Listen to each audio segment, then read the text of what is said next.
Minister, ഇതോടൊപ്പം തന്നെ നമ്മൾ ഈ വയനാട്ടിലെ ഒരു കാര്യം കൂടി എനിക്ക് മിനിസ്റ്ററോട് ചോദിക്കണം, തിരക്കൊണ്ടെന്ന് എനിക്കറിയാം. എങ്കിലും ഈ വയനാട്ടിൽ ഇന്നലെ ചില സംഭവങ്ങളൊക്കെ മിനിസ്റ്ററുടെ ശ്രദ്ധയിൽപ്പെട്ടിട്ടുണ്ടാവും. അവിടെ പുന്നപ്പുഴയിൽ ഇന്നലെ അല്പം നീരൊഴുക്ക് കൂടിയിട്ടുണ്ട്. അവിടെ ആശങ്കയ്ക്കുള്ള സാഹചര്യമൊന്നും ഇല്ലല്ലോ അല്ലേ? അവിടെ ഇപ്പോഴും ഈ പടവെട്ടിക്കുന്നിലൊക്കെയുള്ള ചില മനുഷ്യർ അവരിപ്പോഴും ഈ തൊഴിലാളികളായി ഈ കനത്ത മഴയിലും അവിടെ പണിയെടുക്കുന്ന തോട്ടം തൊഴിലാളികൾ അടക്കമുള്ളവരുണ്ട്. അതിൽ ചില ആളുകൾ തിരിതിരിപ്പിക്കാൻ ശ്രമം നടത്തുന്നുണ്ട്, അത് വ്യക്തമാണ്. പക്ഷേ ആ തൊഴിലാളികളെ സംബന്ധിച്ചിടത്തോളം നമുക്ക് അവരുടെ ഈ മാസവേതനം അല്ലെങ്കിൽ ദിവസവേതനം കൊടുക്കാൻ കഴിയുമെങ്കിൽ, അവരുടെ കോമ്പൻസേഷൻ പോലെ 300 രൂപ കൊടുക്കുന്നുണ്ടല്ലോ, നമുക്കത് കൊടുക്കാൻ കഴിയുമെങ്കിൽ അവരുടെ കുറച്ച് പ്രശ്നം പരിഹരിച്ചേനെന്ന് അവർ ചിലർ പറയുന്നുണ്ട്. നമുക്കത് എങ്ങനെയാണ് മിനിസ്റ്റർ പരിഹരിക്കാൻ കഴിയുക? അവിടെയുള്ള ആളുകൾ വല്ലാതെ ആശങ്കയിലാണ്. ചിലരെങ്കിലും അത് മുതലെടുക്കാൻ ശ്രമിക്കുകയും ചെയ്യുന്നുണ്ട്. മിനിസ്റ്റർ, അരുൺ പറഞ്ഞതാണ് യഥാർത്ഥ കാര്യം. എനിക്കൊരു കാര്യത്തിൽ വളരെ കൃത്യമായിട്ടുള്ള ധാരണ പറയാൻ വേണ്ടി കഴിയും. കാരണം ഓരോ ഘട്ടങ്ങളിലും റിപ്പോർട്ടർ അവിടുത്തെ നമ്മുടെ ലേഖകന്മാരെ വെച്ച് ചില പ്രശ്നങ്ങൾ അരുൺ തന്നെ ചൂണ്ടിക്കാണിക്കുമ്പോൾ ഏതാനും സമയങ്ങൾക്കകം തന്നെ അതിന് പരിഹാരം ഉണ്ടാക്കാൻ കഴിഞ്ഞിട്ടുണ്ട് എന്നൊരു ആത്മവിശ്വാസം നമുക്കുണ്ട്. അവിടെ 3 മാസക്കാലം കൊടുത്തിരുന്ന 300 രൂപ വെച്ച് ഒരു മാസക്കാലത്തെ വിഹിതമെന്ന നിലയിൽ 3 മാസക്കാലം കൊടുത്തിരുന്ന സംഖ്യ 9 മാസക്കാലം കൂടി വർദ്ധിപ്പിച്ച് 1 വർഷക്കാലത്തേക്ക് നമ്മളാക്കുകയും ചെയ്തിരുന്നു എന്ന കാര്യം അറിയാം. ആദ്യം കൊടുത്തിരുന്നത് ക്യാമ്പുകളിലെ മുഴുവൻ പേർക്കുമാണ്. പിന്നീട് ദിവസ ജോലിക്ക് പോയി തുടങ്ങിയ ആളുകൾ ഒഴിവാക്കപ്പെട്ടിട്ടുണ്ടോ എന്ന കാര്യം കൂടി ഇന്നലെ വന്ന ചർച്ചയുടെ അടിസ്ഥാനത്തിൽ ഞങ്ങൾ ഇന്നലെ തന്നെ കൂടി ആലോചിക്കുകയുണ്ടായി. അപ്പോൾ സാധാരണ നിലയിൽ ജീവനോപാധി കൊടുക്കാൻ അർഹതപ്പെട്ട മുഴുവൻ പേർക്കും കൊടുക്കുന്നുണ്ട് എന്നാണ് താഴത്ത് നിന്ന് വന്ന കണക്കുകൾ പറഞ്ഞിരുന്നത്. പക്ഷേ ഈ ഒരു പ്രത്യേകമായിട്ടുള്ള സാഹചര്യത്തിൽ DDMA-യോട് അവിടെ പ്രത്യേകിച്ച് ബെയിലി പാലത്തിനപ്പുറത്തേക്ക് ജോലി ചെയ്യാൻ പോകുന്ന ആളുകൾക്ക് ജോലി ചെയ്യാൻ പോകാൻ പറ്റാത്തൊരു സാഹചര്യം കൂടി വന്ന ഒരു ഘട്ടത്തിൽ DDMA-യോട് പ്രത്യേകമായിട്ട് ഈ കാര്യം ആലോചിച്ച് അത്തരത്തിലുള്ള ഏതെങ്കിലും റെക്കമെൻഡേഷൻ ഉണ്ടെങ്കിൽ 2 ദിവസത്തിനുള്ളിൽ അടിയന്തരമായി ഇങ്ങോട്ട് അയച്ചു തരണം എന്നാവശ്യപ്പെട്ടിട്ടുണ്ട്.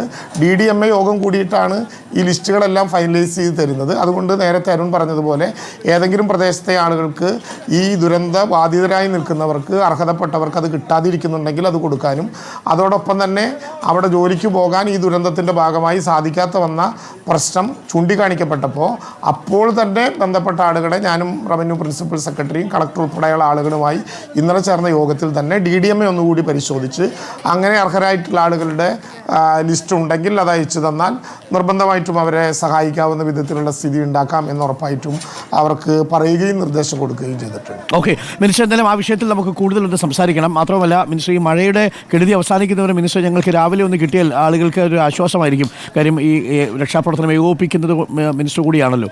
അതുകൊണ്ട് രാവിലെ എപ്പോഴെങ്കിലും ഒരു 8 മണി സമയത്ത് ഒന്ന് ടെലിയിലെങ്കിലും അങ്ങൊന്ന് വന്നാൽ ഒരുപക്ഷേ ഈ മഴക്കെടുതിയുള്ള ദിവസങ്ങളിൽ മാത്രം, ബാക്കിയുള്ള ദിവസങ്ങൾ ഞങ്ങൾ അങ്ങനെ ബുദ്ധിമുട്ടിക്കില്ല. Thank you minister.